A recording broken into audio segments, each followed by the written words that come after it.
pendiente en Estados Unidos, yo creo que debes quedarte en este video porque voy a estar conversando con el abogado Javier Montano Miranda para poder discutir si tú tienes un asilo pending y te han enviado a corte, ¿qué debemos hacer ahora? Y quiero preguntarle al experto en migración, al abogado Javier Montano Miranda, y tú también vas a poder aquí hacer tus preguntas, así que si te estás conectando, te invito a que compartas este live con personas que sean migrantes, venezolanas, que tengan asilo pending, porque con todo lo que está sucediendo en nuestro país hay muchas personas que están empezando a preocuparse por su estatus migratorio y quería traer a un experto para que les explicara qué pueden hacer ustedes si tienen asilo pending en este país y cómo pueden tener las herramientas necesarias para mejorar su caso o incluso para tener una vía hacia la residencia. Voy a estar conversando con el abogado Javier Montano Miranda, que es un abogado con más de 20 años de experiencia en temas migratorios. Siempre he conversado con él, es el único abogado con el que he conversado por más de 2 años, llevando la información de valor a ustedes. Así que vamos a empezar con él. Déjenme invitarlo brevemente para que puedan pues hacerle todas sus preguntas. Aprovechen que está aquí con nosotros, aprovechen que tenemos a este experto. Para cualquier pregunta que quieran hacer, será bienvenida. Hoy vamos a estar hablando sobre diferentes cosas que para mí son importantes y para ustedes también. ¿Qué significa cuando pues vamos a corte y tenemos asilo pending? ¿Cuáles son las cosas que tenemos que tener preparadas? Otra pregunta que quiero preguntarle es, ¿qué va a ocurrir durante la primera audiencia cuando vamos a corte? Porque muchas personas pues entran en ansiedad o se ponen nerviosas sobre qué puede pasar, y quiero que tengan un poquito de luz en ese proceso junto al abogado Javier Montano Miranda. Vamos a ver aquí. Vamos a ver. Invitemos a Javier rápidamente para que se pueda unir con nosotros. A ver. Javier, te estoy tratando de invitar, pero me dice que... bueno, no me... ahí está. Javier, ¿cómo estás? Estimadísimo Da Luis Moros, qué gran placer verte, estimado. Tenemos ya creo que 8 meses, un año, no sé. No tanto, pero bastante tiempo. ¿Cómo estás, estimado? Ahí vamos con todo lo que está pasando en el mundo. ¿Tú cómo estás? Muy bien, bueno, muy bien dentro de todo, tratando de ser optimista frente a todo este relajo, como tú dices, mundial, ¿no? Sí. Si no son conflictos internacionales, es la economía, es el tema migratorio, que bueno, últimamente ha estado muy cambiante, Ujú. definitivamente. Sí, bueno, y si no es una realidad para nosotros los venezolanos, todo lo que estamos pasando, ahora se suma que hay personas que tienen familiares en Venezuela y están preocupados por sus familiares, pero también están preocupados por su realidad en este país, porque también tienen que luchar y batallar con un sistema que cada vez te pone más como en el limbo. Y quería discutir contigo, pues básicamente las personas que tienen asilo pending y están en ese proceso de ir a entrevistas, de ir a corte, ¿qué pueden hacer? Y quiero que empecemos por ahí. Primero, para iluminar a Sí. una persona que tenía asilo pending por 10 años y de repente, ¡pum!, le llega para ir a la entrevista. Sí, bueno, eso está ocurriendo cada vez más después de la suspensión del paro Ujú, de los beneficios migratorios para Venezuela. Estamos viendo cómo se está incrementando no solamente las entrevistas, sino las decisiones de los casos que han estado pendientes por tanto tiempo. Ahora los están adjudicando. La verdad, lo están haciendo de una manera muy, en mi opinión, muy sin mucho control. Yo estoy viendo que casos que se debieron de haber ganado los están remitiendo directamente a la corte. O sea, yo recuerdo al menos un caso reciente donde recibí la remisión para la corte el día de hoy. Un caso bastante fuerte. La verdad me extrañó que lo hayan mandado a esta persona a la corte, pero lo que sí es una realidad es que cada vez más la política de esta administración es mandar al mayor número de personas a la Corte de Inmigración. ujú, Entonces, y lo están haciendo también de una manera muy expedita porque, por ejemplo, están mandándote a la Corte de Inmigración, o sea, vas a tu entrevista, la entrevista te dicen, vamos a tomar una decisión, esa decisión que estaba pendiente por muchos meses, ahora ya la están adjudicando, pero te dicen, tienes una entrevista en 15 días, tienes una entrevista en 10 días. Entonces, y si hay algo que quiero que dejar en claro el día de hoy es de que la importancia que es dejar la evidencia de que hiciste el cambio de dirección, porque así es como te están notificando. Entonces, si tú fuiste a la entrevista de asilo y no hiciste un cambio de domicilio, pues esa notificación de la corte pues va a llegar a tu domicilio anterior, no te vas a presentar y no presentarte a una corte tiene efectos sumamente dañinos para cualquier proceso migratorio. Entonces, Ahora, la gente que se presenta a la corte muchas veces piensa que ya su asilo fue negado. ¿Qué le podemos decir a ese tipo de familias que ven esta decisión como que hay muy ujú. poca probabilidad de que tenga un resultado positivo? No, la oficina de asilo muchas veces tiene una visión muy limitada de cuándo una persona puede obtener una adjudicación positiva. El que tengas una negación en la oficina de asilo no significa que hayas perdido tu asilo, solamente significa que el oficial en ese momento no encontró los datos suficientes como para probar. Y te voy a poner un ejemplo. Hay veces que, por ejemplo, un caso de un asilo tardío, un asilo donde metiste tu aplicación después del año de haber entrado a los Estados Unidos. Eso es por regla general, desde que Baja entraste, te corte. iban a ser remitidos a la Corte de Inmigración. Ahora, vas a tener tu entrevista, vas a estar sentado junto con un traductor y con el oficial o quien va a escuchar toda tu historia, pero esos casos todos los mandan a la corte. Entonces, y ahora es un juez quien determina si ese asilo tardío entra dentro de esas excepciones para poder aplicar TARO. Entonces, Ahora, no es el fin de la guerra, es una batalla que lamentablemente pues sí se perdió, pero no significa que el caso esté perdido. De hecho, ahora más que nunca es cuando uno debe de tomar en serio su caso y asesorarse con un profesional. allí te iba a preguntar, ya que has mencionado traductor y oficial, ¿qué tan importante es en la corte, en esta fase del proceso que te puedes encontrar, tener la asistencia, la ayuda, la capacitación de un abogado allí Uf, presente? para mí es un elemento, en la corte es un elemento necesario. Es prácticamente imposible defenderte solo. O sea, yo entiendo que hay mucha gente que quiere hacer su caso pro se, pero es una tontería y de hecho hay muchos jueces que no te dejan avanzar si no llevas un abogado que te presente, porque existen muchas tecnicalidades que están cambiando constantemente. De hecho, pues tú sabes que esta administración emite pólizas políticas muchas veces hasta por Twitter.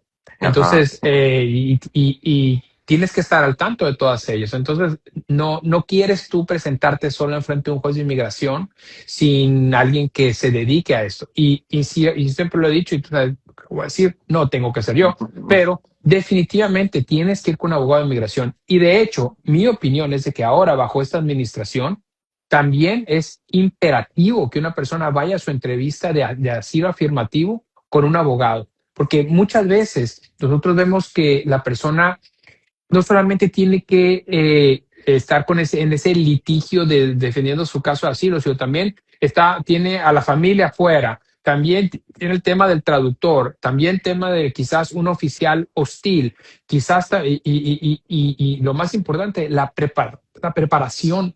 La preparación para la entrevista de asilo es fundamental. Una persona que piensa que se va a acordar lo que le sucedió hace 10 años con el detalle que inmigración te exige es un absurdo.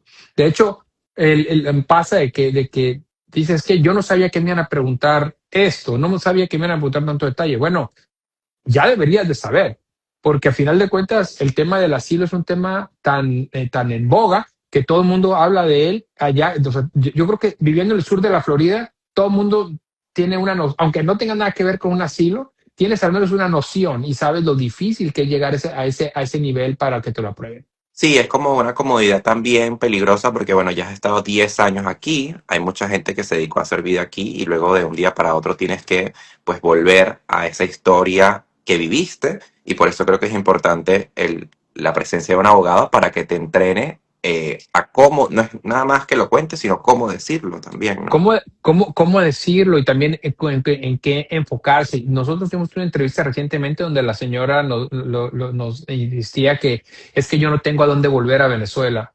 Bueno, eso no es una causal para un asilo. O sea, Ujú. el no tener los medios, no tener los recursos, no tener la familia, no tener ese apoyo que te vaya a recibir en Venezuela, eso no es causal de un asilo. Entonces, si tú empiezas con esa base, vas a perder tu asilo, por más que le caigas bien al oficial, porque el asilo, tú sabes que solamente se otorga por una persecución por raza, religión, nacionalidad, opinión política o participación en un grupo muy específico, no porque no tengas familia que te reciba en Venezuela.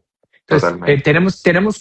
tenemos que empezar a ver el asilo como un instrumento legal que, aunque es muy efectivo, tiene muchísimos detalles y el tratar de descifrarlos en la entrevista, cuando tuviste tanto tiempo para prepararte, la verdad, pues es muy tonto. Totalmente. ¿Y cuánto crees tú cuánto se estima que puede durar el proceso cuando ya estás en corte? Porque hay mucha gente como que Mm. tiene 8, 9, 10 años y dice, tengo que esperar cuánto tiempo más. Ahora, mira, históricamente hablando, un caso de corte se podía demorar 2 años, 3 años, y más la apelación, súmale otros 2 años. Ahora, las políticas actuales tienen una instrucción de acelerar los casos, de hacerlo de una manera expedita. Por ejemplo, ahora tú vas a una entrevista de inicial, la primera cita se llama Master Hearing, que es una audiencia preliminar donde tú te presentas. Muchas veces los jueces en esa misma instancia ya quieren desacreditar tu asilo. Metiste tu asilo tardío, ya no puedes aplicar al asilo. Tu asilo está incompleto, bueno, entonces hay una jurisprudencia que te dice que si el asilo no está completo, la aplicación de asilo no está completo, te lo puedes estimar.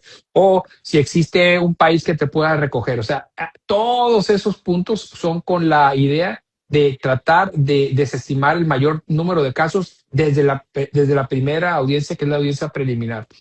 Ahora, nosotros de repente vemos que te pueden dar una audiencia, como te la pueden dar en 2 o 3 meses, te la pueden dar en 2 años. O sea, depende mucho del juez, depende mucho de la estrategia, depende mucho del número Depende de. de dónde vivas también, ¿o no? Sí, claro, porque no es lo mismo tú estar aplicando, por ejemplo, en Miami, ¿no? Que Ujú. tenemos un gran número de jueces, estar aplicando en el centro de los Estados Unidos. Entonces, sí tiene mucho que ver eso. También tiene que ver también en qué circuito estás. No es lo mismo ganar un asilo en Texas, por ejemplo, a ganar un asilo en California o Nueva York, que son circuitos mucho más amigables con el tema migratorio.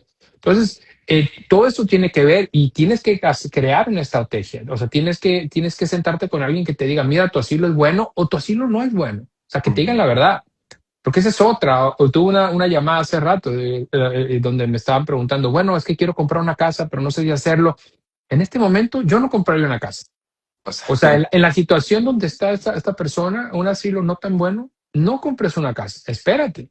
ujú. Espera, o sea, y todo ese tipo de planeación se tiene que hacer y solamente, honestamente, solamente lo puede hacer una persona que se dedique a eso, que te dé una guía. Y ahora quiero aclarar, todavía dentro de toda la práctica migratoria que llevamos y que vemos esto a diario y todo eso, todavía todos los abogados estamos especulando.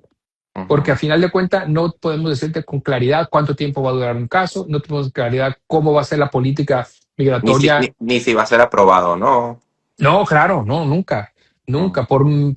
Nosotros hemos llevado casos de personas pues muy reconocidas y yo les digo lo mismo a esa persona reconocida, a la persona que no tiene asilo. O sea, al final de cuentas, no tienes la seguridad de que vas a ganar tu asilo. Ujú. No, y una de las cosas que también quería mencionarte es, si ya tú estás en tu proceso de corte, tú puedes enviar nueva documentación o nueva evidencia que recabaste, pero que no pudiste colocarla en la aplicación inicial. Sí, cuando tú estás ahora en la corte, que es un asilo defensivo, ya te estás defendiendo Ujú. porque te quieren deportar.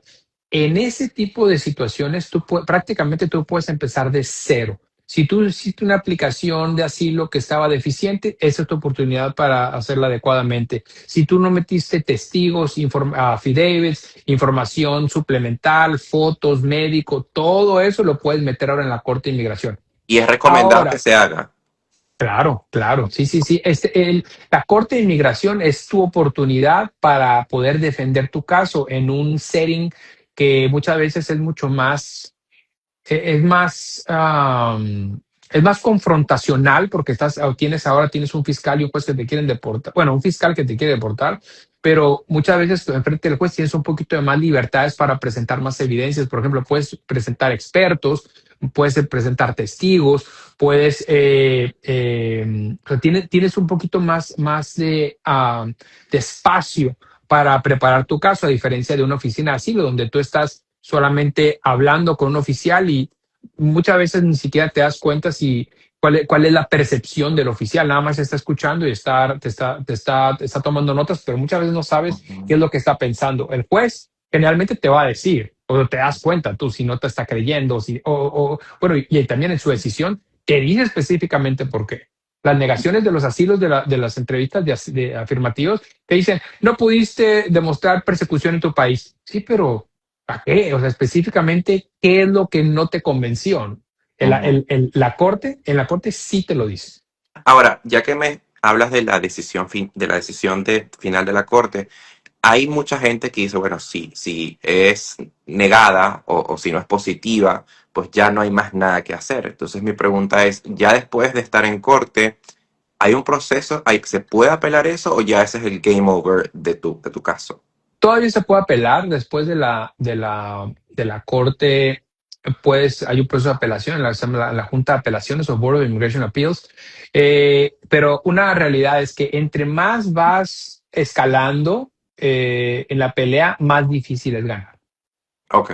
Entonces es posible, pero muchas veces eso para mucha gente le sirve quizás a tomar un poco de tiempo para ver qué es lo que va a hacer, porque ¿Y tienes un límite de tiempo para escalarlo? ¿O lo, sí, ok. generalmente tienes 30 días para hacer una apelación, donde al menos notificar al Board of Immigration Appeals de que quieres apelar tu decisión. Eso te gana tiempo, al menos, y también te permite seguir trabajando. O sea, la decisión de la Corte de Inmigración no es final Ujú. hasta que el board toma una decisión. O sea, por ejemplo, para aquella familia que hizo su primera entrevista y fue negada esa entrevista y la mandan a corte, ¿su Sí. permiso de trabajo sigue trabajando y todo? Sí, sí, sí, Ah, su permiso sigue trabajando y hasta en el board sigue trabajando. oh, ok. Ok, por aquí nos preguntan que qué aconsejas con el tema de ICE en la corte. Bueno, es una pregunta muy buena que lamentablemente no tengo la respuesta que quieren escuchar porque es una obligación atender a sus cortes de inmigración. Tienen que ir a su corte de inmigración. El no ir a la corte de inmigración tiene un efecto dominó terrible para casi todos los casos. O sea, el no ir a la corte de inmigración lamentablemente el juez considera que tú abandonaste tu caso, o sea, que no te interesó. Entonces, si no te interesó a ti, bueno, menos al juez, entonces te ordena deportar en ausencia. O sea, esa leyenda urbana de que tú tienes que firmar y aceptar tu deportación, eso no es cierto. El juez muy fácilmente puede firmarlo por ti. Y, y tienes que ir. Ahora, en mi opinión, creo que debes ir con un abogado de inmigración. Pero sí, un abogado de inmigración a las cortes, porque muchas veces uno puede hacer argumentos ante ICE y ICE en estos momentos es sumamente arbitrario, pero con ICE muchas veces tú puedes hacer argumentos de que no hay razón para detener a la persona. Cuando una persona va a la corte de inmigración, la detención de esa persona generalmente es discrecional. No tienen la obligación de detener a una persona. Te voy a poner un ejemplo. Si una persona tiene una orden de deportación o tiene cierto tipo de delitos, ICE tiene que detener. No Ah, tiene opción, obligatoriamente. está obligatoriamente, te tiene que detener. Cuando tú estás atendiendo una corte de inmigración, cuando tú estás yendo a tus citas, ICE no te tiene que detener. Entonces, al menos muchas veces uno puede hacer ese argumento, decir, no, o sea, lo que lo estaba haciendo por gusto, no por, no por, No no por por ley. necesidad, correcto. Y obviamente, aún así tiene esa discreción, pero yo creo que toda persona que va a la Corte de Inmigración sola, sabiendo todo lo que sabemos, todo lo que ha ocurrido desde desde enero del año pasado, digo, es una tontería. Todas las audiencias de la corte deben de ir acompañadas por un abogado de inmigración. Ahora, Entonces yo diría que tu mayor consejo a esa pregunta es eso, de que pues vayan con un abogado y que no tomen el riesgo de ir solos, porque si vas solo la probabilidad es mucho mayor a que te lleven. yo creo que sí, porque no vas a saber qué argumentar. Insisto, la ley te dice que existen escenarios donde una persona debe de ser detenida y otra cuando es discrecional. Por ejemplo, cuando tú estás en una persona que tiene un asilo pendiente, por ejemplo, Ujú. y que el asilo está pendiente, está en estatus autorizado, no está en estatus legal, ICE tiene la discreción de detener. Ahora, ¿lo tiene que hacer? No. ¿Lo debería de hacer? Tampoco. Históricamente lo había hecho esto antes de esta administración, no. Pero por eso es tan importante que si tú estás en esa situación, al menos saber qué decir, al menos saber cómo defenderte. Y muchas veces también hay que, y a mí me han castigado por eso, porque a mí de repente hay abogados que dicen, abogado, es que no debes de contestar, no debes decir nada. No. Yo no soy de esa idea porque creo que muchas veces, por ejemplo, una persona que tiene un asilo pendiente, que ya puso sus biométricos, que ya ahí sabe si está en estatus autorizado o está en estatus legal. Si tú no cooperas con un oficial de ICE, te va a detener. O Ujú. sea, ¿no quieres cooperar? Bueno, te va a pasar el teléfono que tienen, el software que tienen, te van a reconocer facialmente que lo pueden hacer. No necesitas tu consentimiento para eso. Van a decir, este señor se pasó de su visa, entonces este señor tengo la discreción de detenerlo, lo voy a detener. A diferencia de decir, muchas veces cooperando, decir, si tengo un asilo, aquí está mi permiso de trabajo, aquí está mi siguiente cita de la corte, entonces, nosotros hemos visto que muchas veces los ¿Y qué oficiales de ICE son, sucedería? ¿Qué sucedería, Javier, sorry que te interrumpa, si esa persona nunca ha ido a corte, nunca ha ido, nada, no la han llamado absolutamente para nada? curiosamente, bueno, todos, para hacerte los asilos, por ejemplo, te hacemos un biométrico, pero hay la teoría, y eso estoy especulando aquí, pero hay la teoría de que una persona que está en la corte tiene menos posibilidades de ser detenida que una persona que no está en la corte, o sea, que entró, que aplicó su asilo. Oh, ¿Por qué? Porque ya estás en el sistema, es más fácil para ellos, eh, es más fácil para ellos arrestarte. Y te voy a decir de dónde viene todo esto. Una de las razones por las que el Departamento de Inmigración tiene la discreción de detener a alguien se llaman warrantless arrest o arrestos sin una orden.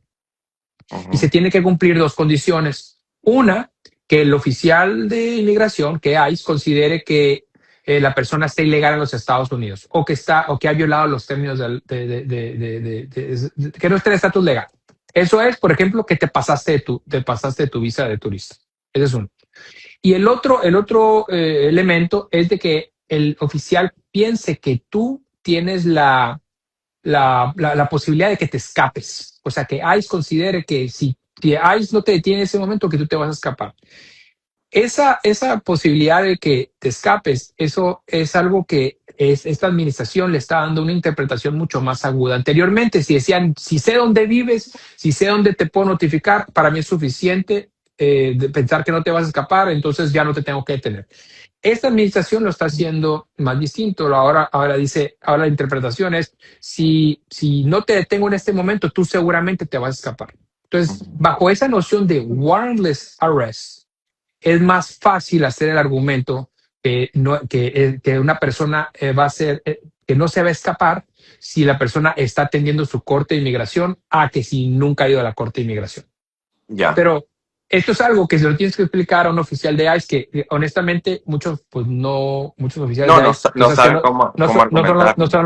hay unos que son espectaculares y tengo que decir, como en todos lados hay cosas buenas y cosas malas, hay oficiales de ICE que son espectaculares y otros, pues que la verdad es de que tienen una inteligencia y conocimiento limitado en la ley de inmigración. Y estoy siendo sumamente diplomático con mis Sí, adjetivos. sí, no, Pero, claro. Sí. pero bajo ese supuesto, pues tú puedes al menos hacer ese argumento. Entonces, en respuesta a la persona que nos escribió, vea con un abogado de inmigración. No vaya Muy solo. bien, muy bien. Por aquí, bueno, quiero dar la oportunidad a las personas que hagan sus preguntas y así Javier podrá responderlas muy brevemente. Antes de ir a las preguntas, y ya pueden ir escribiéndolas, ya tenemos varias. Quiero que, bueno, volvamos a eso que siempre hemos hablado, que son esas leyendas urbanas sobre este tema en específico. Así que dime esas tres cosas que se dicen en la calle como ciertas, pero no lo son en tu punto de vista como abogado. Bueno, la primera es algo que ahorita mencionaste, del qué es lo que pasa cuando, cuando tu caso en la corte ya fue desestimado o sí, puedes apelar. O sea, mucha gente dice, es que ya me tengo que ir. No, no te tienes que ir en ese momento. Tú puedes, en la gran mayoría de los casos, tú puedes apelar. Ese es el número uno. Número dos es pensar que el oficial consular, el oficial de asilo conoce la situación de tu país.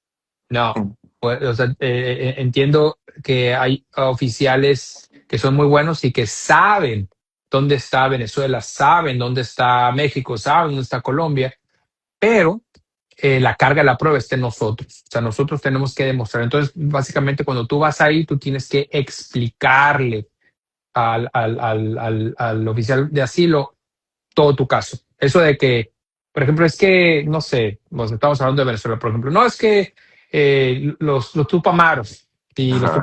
los tupamaros, te tienes que explicar qué son los tupamaros. O los colectivos. O los Ajá. colectivos, o sea, tienes tú que decir eso, o sea, o si estás hablando de, no sé, de grupos de narcotraficantes en México, lo mismo, tienes que explicarlo, no pienses de que todo el mundo sabe quiénes son ellos.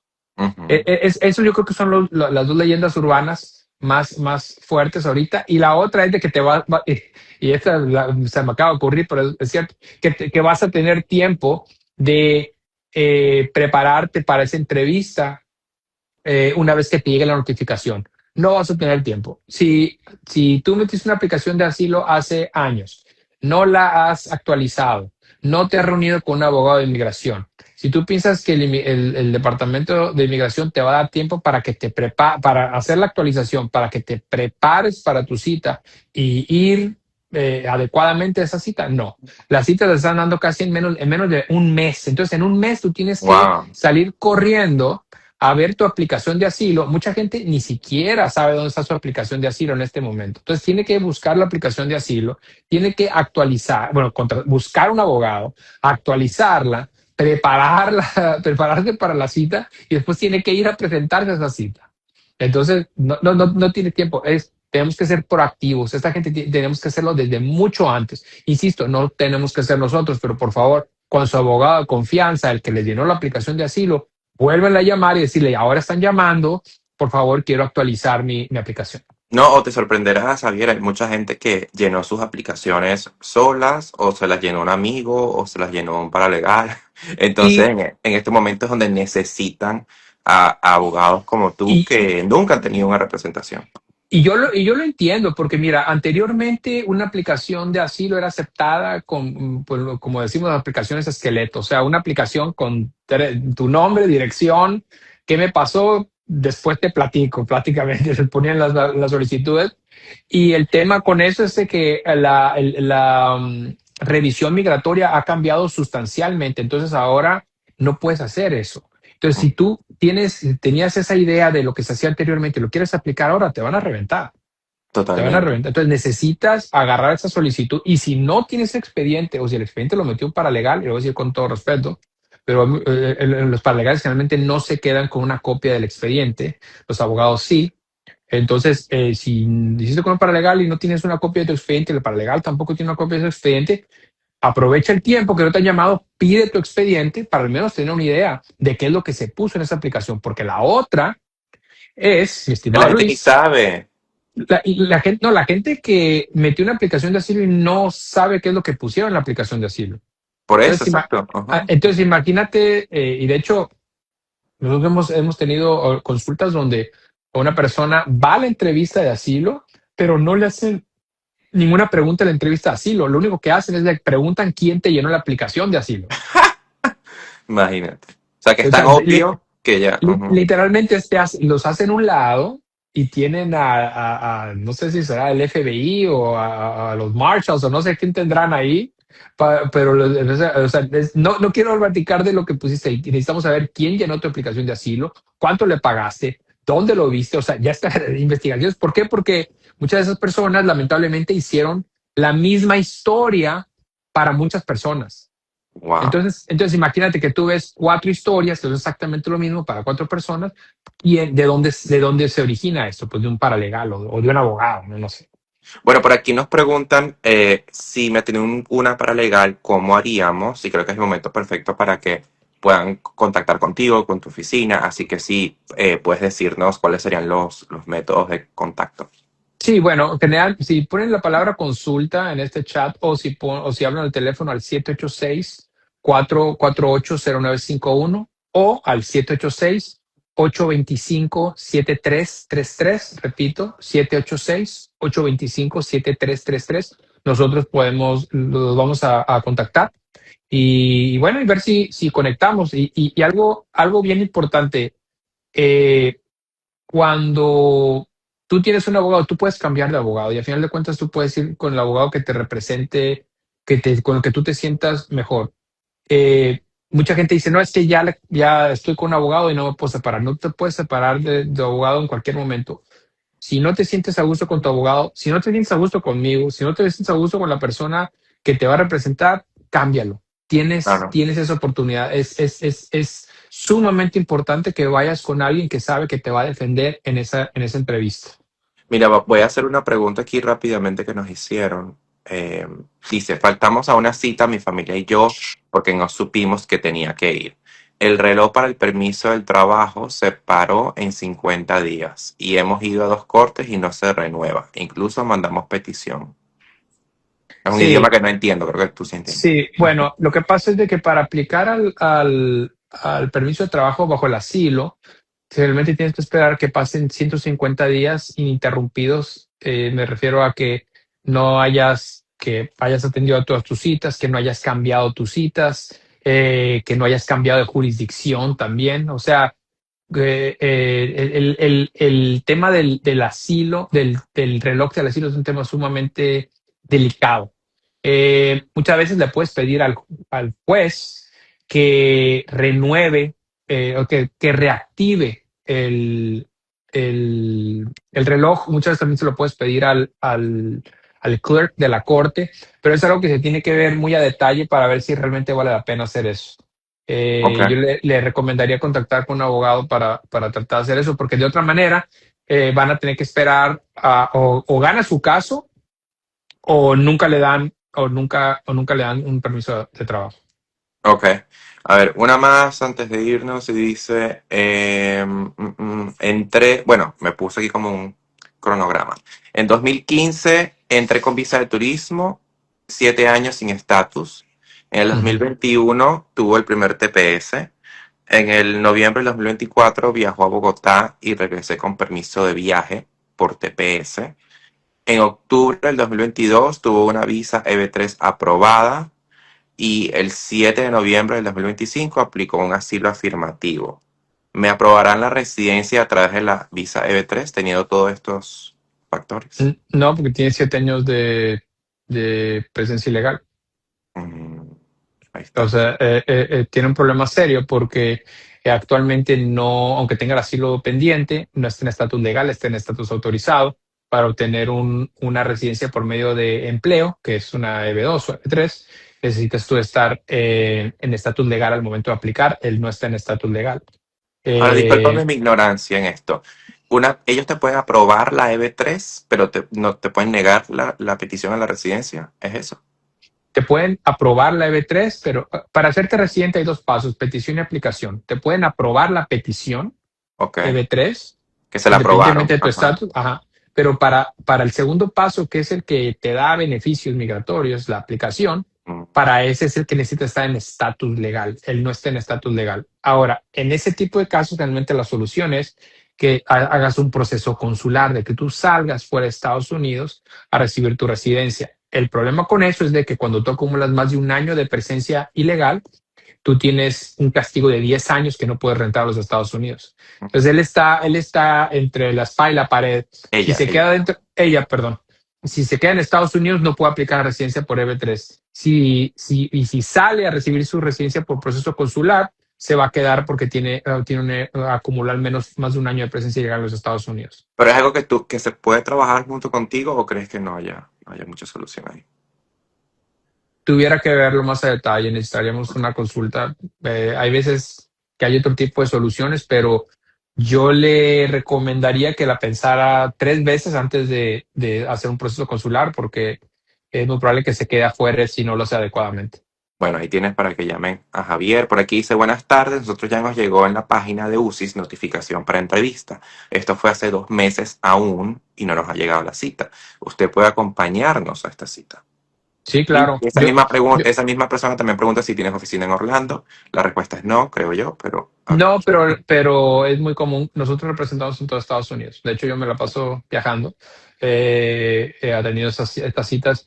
Sí, y bien importante, no solamente es la preparación para la información documental, sino también es la preparación para la entrevista y que la persona que te prepara la entrevista vaya contigo a la entrevista de asilo. O sea, que la misma persona que te prepara es la misma que va contigo quedo contigo. porque necesita estar muy familiarizado con la historia del asilo. Y pasa mucho, Luis, que a la gente, yo les digo que hagan una cronología de todo lo que sucedió, pero muchas veces a la gente se le olvidan pedazos de su historia porque pasó hace mucho tiempo o por temas que son traumáticos. Entonces, el abogado, pues muchas veces tiene que decir, oye, se te olvidó decir lo de esta situación, y tú ves cómo la gente como que se sorprende que no lo dijeron.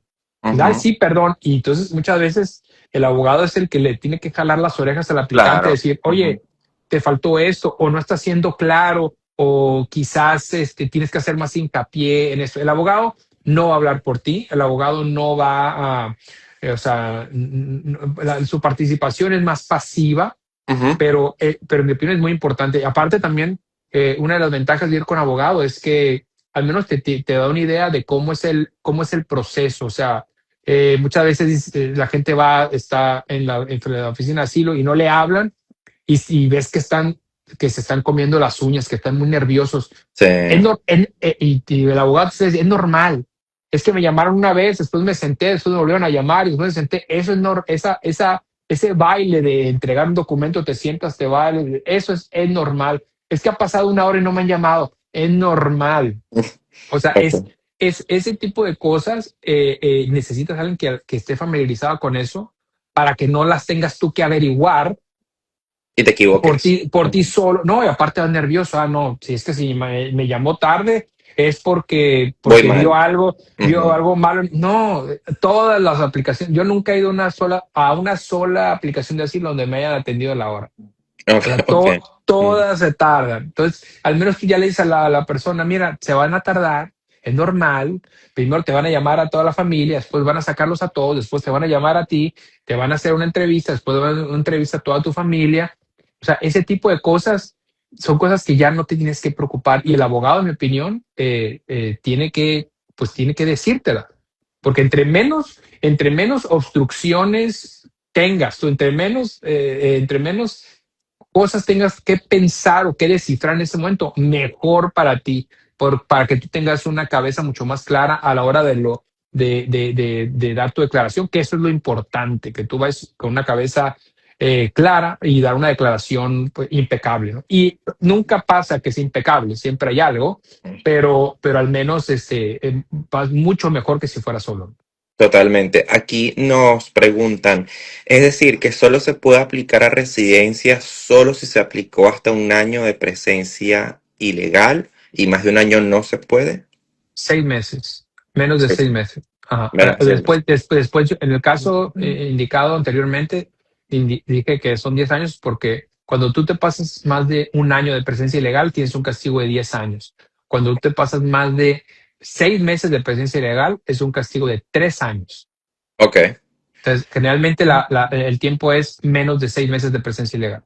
Por aquí nos preguntan, ¿en la entrevista, en la corte, entrevistan a toda la familia o solo a quien hizo la petición del asilo?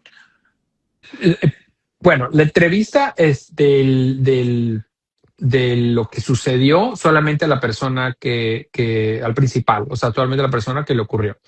porque generalmente el proceso es así. Entran primero todos a la oficina del oficial, se presentan, después sacan a todos y es muy curioso porque entran todos y después salen todos, incluyendo el abogado, salen todos, después solamente entra el principal. Esa entrevista dura dos horas o más.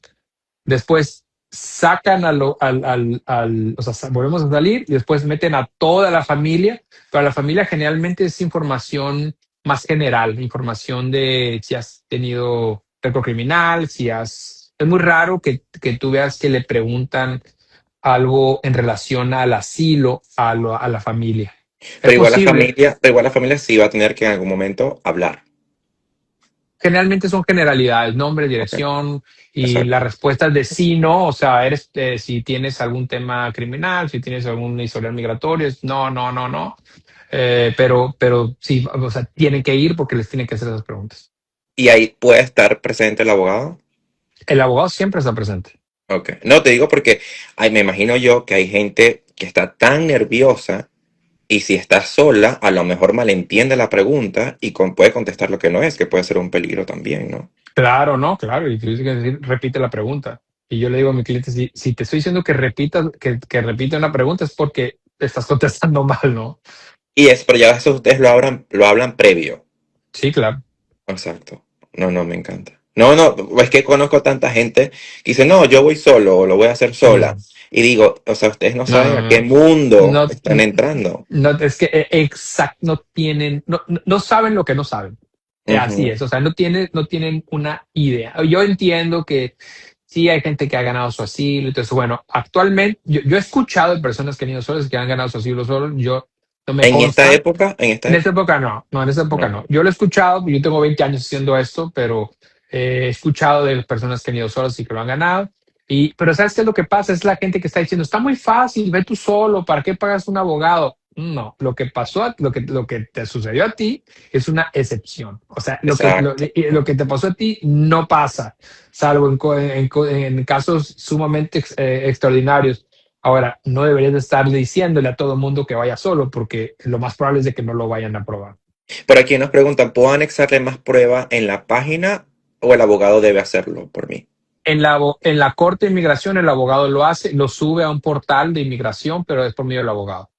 Ok, muy bien. Bueno, Javier, cuéntanos últimos tips que quieras darnos, últimos consejos antes de cerrar el día de hoy. Uno nada más y es el mismo, es no subestimar el tema migratorio. No, ahora menos que nunca, asesórate con un abogado de inmigración. Social media, recordemos que social media da una idea de cómo hacer las cosas, pero no da una instrucción de cómo hacer las cosas. Ujú. Entonces, es un tema sumamente detallado como para como tratarlo como un amateur, como algo amateur. Eso es súper serio y más ahora que tenemos una administración pues muy anti-inmigrante y bueno, no es correcto que tú les estés dando la oportunidad de tomar acciones en tu contra, igual y necesarias, porque igual y tú puedes ganar tu caso, pero por desidia, o por no prepararte, o por ego, o lo que tú le quieras decir, pues no lo hace. Pero bueno, Totalmente. La gente nos pregunta, pues tus redes, bueno, las redes sociales son Javier Montano Miranda Law, allí lo pueden seguir. es, es Montano Miranda Law Montano Miranda Law. y si ponen consulta en este chat, nosotros los contactamos. Y el contacto es 786-448-0951. Allí los pueden Y sí, contactar. correcto. Así que Javier, me encantó hablar contigo de nuevo, tenía tiempo sin hablar contigo. Ya sé, te extrañamos, estimado. Te Sí, extrañamos. Cuando andes por Miami, por favor avísanos. Te mando un gran voy, abrazo, voy, amigo. voy este fin de semana que va a haber un evento para recolectar fondos para seguir ayudando a las familias afectadas en Venezuela. Oh, Así que hablamos por fuera de esto. dale, para ver qué hacemos. Me ¿Ok? encantaría. Dale, nos vemos pronto. Cuídense. Anytime. Bye bye. Chao, chao.